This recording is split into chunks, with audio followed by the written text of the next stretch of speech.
Hello and welcome to State of the Union. I'm Stefan Grobe in Brussels. 20 years ago this week, the European Union saw the biggest enlargement round ever.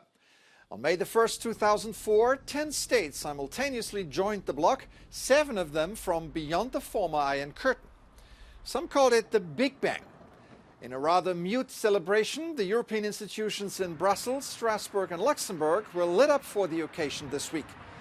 I'd love to show you pictures of popular joy, but there weren't any. Instead, in a very business-like manner, the President of the Council advocated more members. Enlargement is vital for the future of the EU because without enlargement, this is in fact a risk for a new Iron Curtain, and this would be extremely dangerous if you would have an unstable neighborhood with a lack of prosperity, a lack of economic development. Well, whether countries like Serbia, Georgia or Ukraine will get a seat at the Brussels table anytime soon is doubtful. In the ongoing election campaign for the European Parliament, enlargement is not a hot topic, to put it mildly. Speaking of the campaign, this week people started speculating about a new political alliance, previously unheard of, namely a coalition of centre-right and far-right parties. When asked about it during a debate, the Commission President and centre-right candidate had this to say. It depends very much on how the composition of the parliament is and who is in what group. What? This fits well with a statement by the far-right Prime Minister of Italy, who would love to team up with von der Leyen's European People's Party. Oltre a essere il presidente di Fratelli d'Italia, io sono anche la leader dei conservatori europei, che vogliono avere un ruolo decisivo nel cambiare rotta alle politiche europee. Meloni's party leads the polls in her country, and she aims to replicate the scheme at power in Italy, an alliance of EPP and far-right groups ECR and Identity and Democracy. Polls suggest that the next European Parliament will shift to the far right, as nationalist and populist parties seem to be gaining ground. Some observers already predict a legislative agenda paralyzed by a solid right-wing bloc. Well, a recent analysis shows that there are a lot of cracks in this bloc. Joining me now is Pavel Serka, Senior Policy Fellow at the European Council on Foreign Relations and the lead analyst on European public opinion. Welcome to the program. Hello, thanks for having me. So, your recent polling suggests deep divisions between Europe's far-right parties. How, for example, does this play out when it comes to support for Ukraine?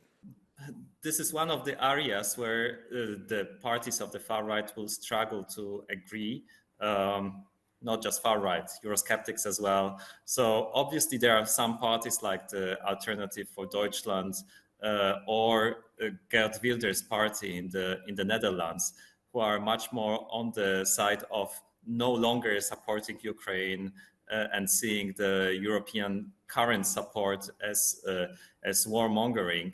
But there are parties, of course, like Polish Law and Justice, which are strongly supportive of Ukraine. And even in Italy, Giorgia Meloni has shown to be a strong transatlanticist and a reliable supportive of a European line of support for Ukraine. What about a hypothetical exit from the EU?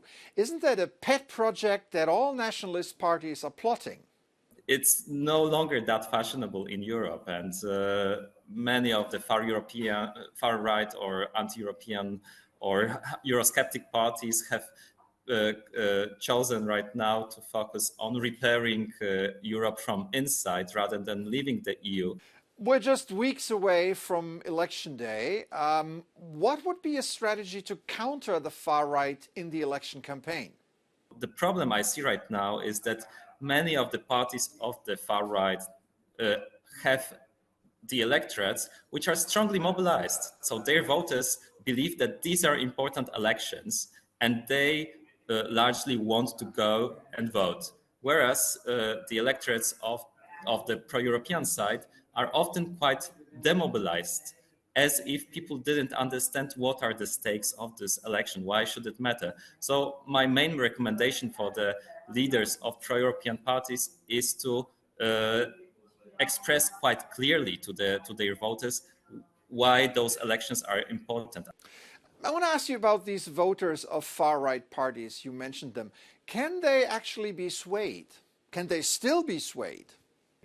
Rarely. I think that the question is mostly about whether they will be strongly mobilized or whether some of them could stay at home.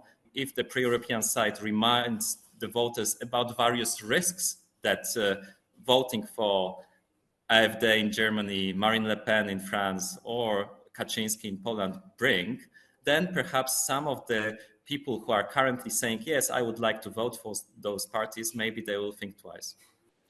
All right. Pavel Zerka, Senior Fellow at the European Council on Foreign Relations. Thank you so much for coming on the show today.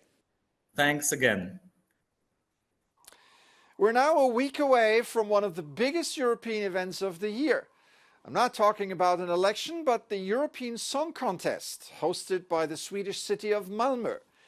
While technical and artistic preparations are well underway, the event is causing major headaches for the Swedish security authorities.